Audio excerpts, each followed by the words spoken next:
Fala, rapaziada, aqui é o Jabulas e hoje estamos dando um rolê no Chevrolet Onix. Pois é, carro que está sumido da praça, está fora de produção, está suspenso até segunda quinzena de agosto. Isso se não atrasarem mais.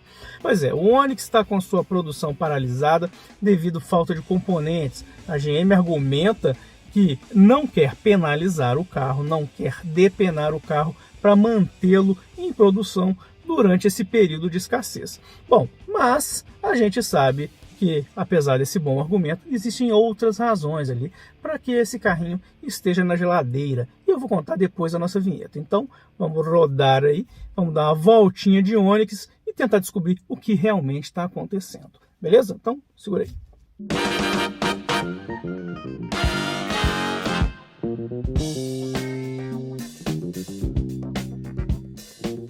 O Chevrolet Onix, cara, ele foi um carro lançado logo após o sedã Onix Plus, seguindo ali a tendência de renovação do segmento de hatches compactos.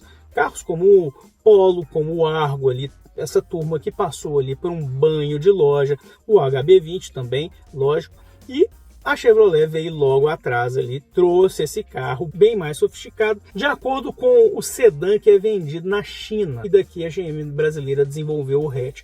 Então era um carro ali que seguia o padrão de equipamentos, tecnologia para aquele mercado, para o mercado mandarim, que tem um volume muito alto. O problema, cara, é que a crise se agravou, veio a pandemia e ferrou geral. E o Onix se posiciona num segmento em que o consumidor que leva um compacto para casa perdeu muito poder de compra. Não é o cara rico que compra um SUV. Hoje um cara que comprava um SUV premium que custa 300 pau, hoje ele está comprando um Compass de 150 mil. Sacou? Esse cara também doeu um bocadinho no bolso dele.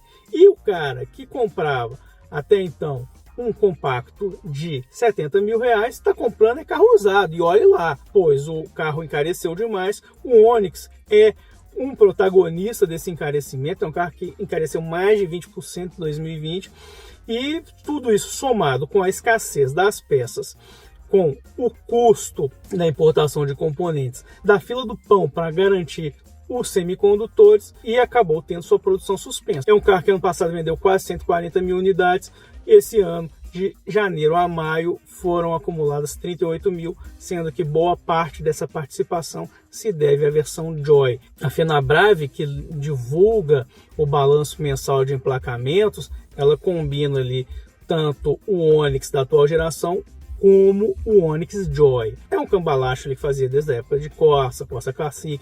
A Fiat fez isso muito com o Uno e Uno Mille, né? Você dava aquela engrossada no volume, mas são dois carros distintos, e hoje o Joy corresponde a quase 40% dos emplacamentos.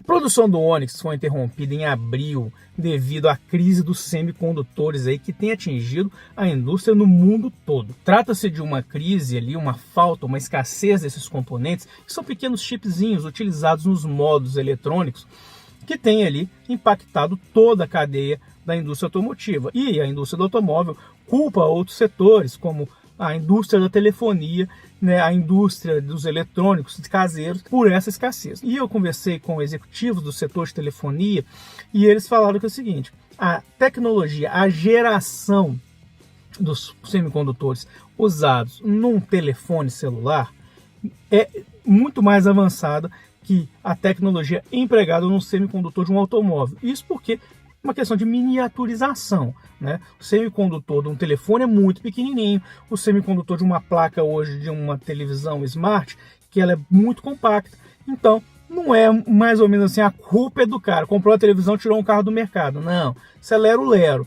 Conversa para boi dormir. O lance é que a base de produção está instalada no mesmo lugar, vem tudo lá da China, você tem ali um grande fornecedor, e esse cara, bicho, usa o mesmo insumo para fazer o do telefone e para fazer o do carro. E aí você tem uma disputa, não é entre segmentos da indústria, mas é entre fabricantes. Estava conversando ali com o pessoal da própria indústria, não é da GM, e os caras falaram, velho, eles sempre vão dar prioridade para as matrizes, nunca para as filiais, né? Para onde você tem grande volume. Então, por exemplo, a GM na China tem muito mais volume do que a GM brasileira, assim como a GM nos Estados Unidos tem muito mais volume que a GM brasileira. Você não vai deixar de fabricar Silverado para fabricar a Onix no Brasil. Sacou a lógica?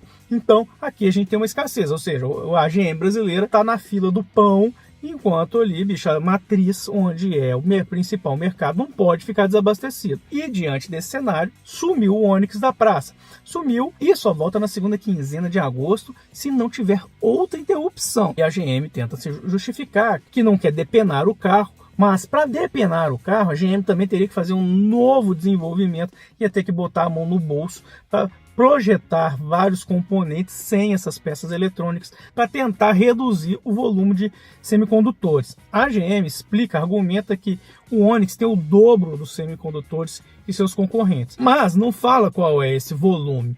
E a gente perguntou lá na Fiat quantos semicondutores tinham no Argo, e eles falaram que é uma coisa entre 1.100, 1.100 e uns quebrados, quase 1.200 semicondutores que são espalhados ali pelo multimídia, no painel, que vai no controle de estabilidade, no ABS, na transmissão, tudo que tem uma pecinha eletrônica tem um semicondutor atuando. Ou seja, tem semicondutor pra caceta no Argo, assim como tem no Onix, mas o Argo continua em linha. E ao mesmo tempo, cara, que o Onix está parado, a GM deu uma priorizada no Tracker, que também tem um sistema ali, um miolo praticamente igual. Você tem o mesmo tipo de motor, 1.0, você tem a lógica versão 1.2, você tem a mesma transmissão, você tem basicamente os mesmos conteúdos, os mesmos equipamentos, os mesmos itens eletrônicos. Só que o Tracker custa muito mais do que um Onix. O Onix parte de 70 mil dessa geração. Um Tracker, bicho, já está quase 100 mil. O Tracker topo de linha já está custando uma fortuna, já está custando acima de 130 mil. Ou seja, então, bicho, vamos usar os condutores, vamos usar essas pecinhas que estão raras no carro mais caro, né? É mais ou menos assim do tipo, vamos fazer uma coxinha. Você vai fazer a coxinha de catupiry, aquela biteluda que parece uma laranja, ou a coxinha magrinha? Bom, a pequenininha custa R$1, a bitelona custa 6. Vai fazer qual? Porra, gasta tudo na de 6, velho. Pô, se vender 3 vezes 6, você já precisava ali vender 18 da de 1, que a gente não vai ter frango para isso. Então, sapeca lá e vende a coxinhona. Mais ou menos foi isso aí, numa lógica literalmente de padaria. Mas e aí, velho? Já vai ficar falando só de mercado? Quando o carro volta, a gente já sabe. Fala um bocado aí do carro. Bom, então tá, vamos dar uma voltinha nesse carro e explicar um pouquinho dele.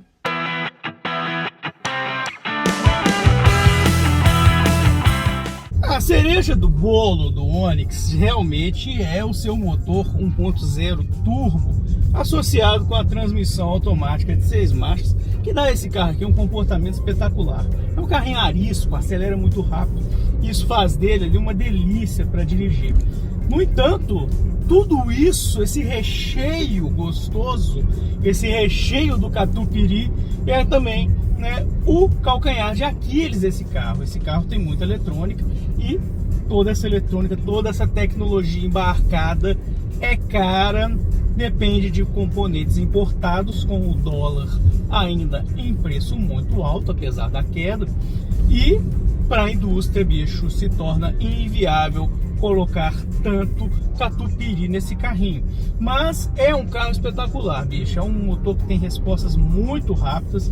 Seus 116 cavalos, eles aparecem muito rápido. Então, assim, você tem força o tempo todo. É um carro muito ágil. É um carro que te entrega muito, cara. Tem um comportamento ali de um motor 2.0 aspirado ali, fácil, mas com benefício de praticamente todo o torque abaixo dos 2.000 giros. A suspensão do Onix, né, bicho, ela foi calibradinha ali para ser um carro que oferece conforto e firmeza, né? Não é uma suspensão sofisticada, é um carro que usa um eixo rígido no eixo traseiro e McPherson convencional no eixo dianteiro. É o que se espera aí de qualquer compacto hoje que você encontra no mercado. Não é diferente no Polo, não é diferente no Argo, não é diferente no 208. E a calibração dele garante ali uma firmeza boa nas curvas, uma agilidade, assim como também garante ali um conforto ali, ele não soca tanto, não quebra mola na buraqueira. Em termos de conteúdo, bicho, o Onix ficou bem interessante, né? É um carro que você tem ali direção elétrica, você tem multimídia, MyLink, com direito ali a conexão com smartphones, você tem carregamento por indução, você tem internet 4G embarcada, você tem que pagar assinatura, tá? Você tem ali, né, um assistente remoto OnStar, que foi pioneiro no Brasil nesse tipo de assistência, é o único, né? Apertou o botãozinho, você fala com a doninha lá, se bater o carro, você aperta a tecla do SOS. E assim como ar-condicionado digital de 2 zonas, você tem Park Assist, ou seja, você tem um pacote ali bem recheado de conteúdos. O acabamento é simples, né? Plasticão básico. Você tem aqui um corinho aqui no encostar o cotovelo, lá atrás não tem, mas mesmo assim, cara, é um carro que é muito interessante, é um carro que agrega muito conteúdo e um ótimo desempenho. Bom, então é isso. Esse é o Chevrolet Onix, né? A gente andou aqui na versão Premier, carro que está desaparecido da praça, carro que está fora de produção, volta na segunda quinzena de agosto de 2021, se não tiver um novo atraso, mas tá aí, tá fora, porque é o seguinte, a GM, ela recheou muito esse carro, era um carro que era muito promissor em 2019 e no início de 2020, era um puta negócio para a GM, acabou ali se tornando uma pedra no sapato. Então, o que ela tinha de ingrediente, ela queimou no tracker e agora só volta em agosto. Tá aí, Chevrolet Onix, o carro é massa, o problema é achar ele para vender. Grande abraço, até a próxima, cola com jabulas, valeu!